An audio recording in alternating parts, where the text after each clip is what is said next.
মেয়েরা বাবার জন্য যেই পাগল, হাজারো সন্তান বাবার জন্য ওই পাগল না, ওই মায়া অন্তরে রাখে না। যার কন্যা আছে সে ছাড়া বুঝানো যাবে না। মেয়েরা বাবার জন্য যে কত আশিক। বাবা যদি একটু অসুস্থ হয়ে যায় ছেলেরা বিরক্ত হয়, এত অসুস্থ হসপিটালে কে নিবে, কিন্তু মেয়ে যখন শুনে খানা বন্ধ করে দেয়, পাগলের মতো দৌড়ায়। বাবার অসুস্থ খবর পাইয়া বলে আমি আর ঘরে থাকবো না। বাবায় কই, বলে হসপিটালে, কয় দৌড়াও।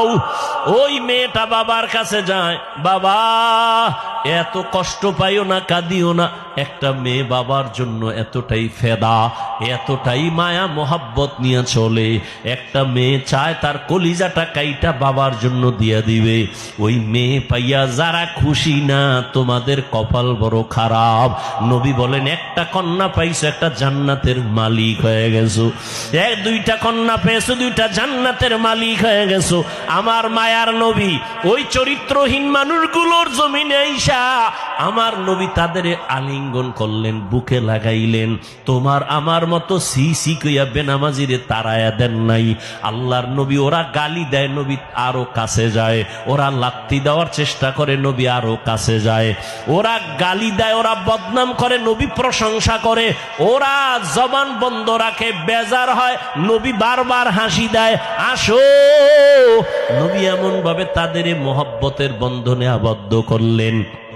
মাত্র 13 বছরের ব্যবধানে মক্কার মানুষগুলো এত দামি হয়ে গেল। নবী একটা বেতের বাড়িও দেন নাই, একটা গালিও দেন নাই। নবী চোখ গরম করে কারো দিকে তাকান নাই। নবী গালি শুনছেন কিন্তু জবাব দেন নাই। মাত্র 13 বছরের ব্যবধানে এই মক্কার চরিত্রহীন মানুষগুলো এত দামি হয়ে গেল। আল্লাহ জিব্রাইল আমিনরে পাঠায় বলে, যাও লিস্টি দিয়া দিলাম, লিস্টির মধ্যে নাম আছে। নবীকে বলো ঘোষণা দিয়া দেয়, এই লিস্টিতে যাদের নাম আছে সবাই বিনা হিসাবে জান্নাতি। রহমতের নবী অল্প টাইমের ভিতরে মক্কার মানুষগুলোকে জান্নাতি মানুষে পরিণত করে ফেললেন।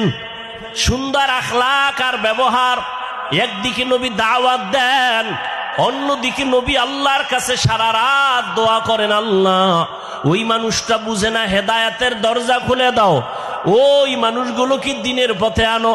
তায়েফের ময়দানে আমার নবীর আদর্শের দিকে তাকাও। তায়েফের ময়দানে ওই কাফের ওরা সবাই নবীজিরে দেখিয়া ছোট ছোট বাচ্চাগুলোরে লেলিয়ে দিল, বলে পাথর মেরে মক্কার এই পাগলটারে তাড়ায়া দাও।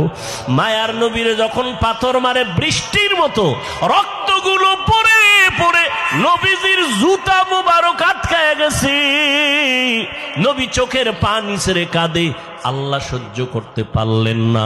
ও জিব্রাইল, আমার নবীরে গিয়া বলো এখনই তায়েফের জমিন উল্টায় সব ধ্বংস করে দেই। জিব্রাইল আইসা বলেন, ইয়া রাসূলুল্লাহ, আল্লাহ পাকের হুকুম, আপনি বললে তায়েফের জমিন উল্টায় দিব, সব মেরে ফেলবো। মায়ার নবী কাঁদেন আর বলেন, না না, এদের মারবা না, এরা চিনে না, এরা বুঝে না আমি মুহাম্মদকে। আমার মা নাই, বাবা নাই, আমি বড় ইয়তীম। দুনিয়াতে বাবা বলে ডাকতে পারি নাই। 6 বছরে মা হারায় ফেললাম, আমি বড় অসহায়। তবে এদের মারিও না, একদিন এদের দ্বারা দিনের বড় উপকার হবে। আমার মায়ার নবীকে যতই ওরা গালি দিত, আমার নবী একটা গালিও দেন নাই, জবাবও দেন নাই। নবীর আদর্শ দিয়া মক্কার জমিনটাকে জান্নাতি মানুষ বানায় দিলেন সব। ও আল্লাহর বান্দারা, ওই রহমতের নবী কেমন আদর্শ কায়েম করে দিলেন।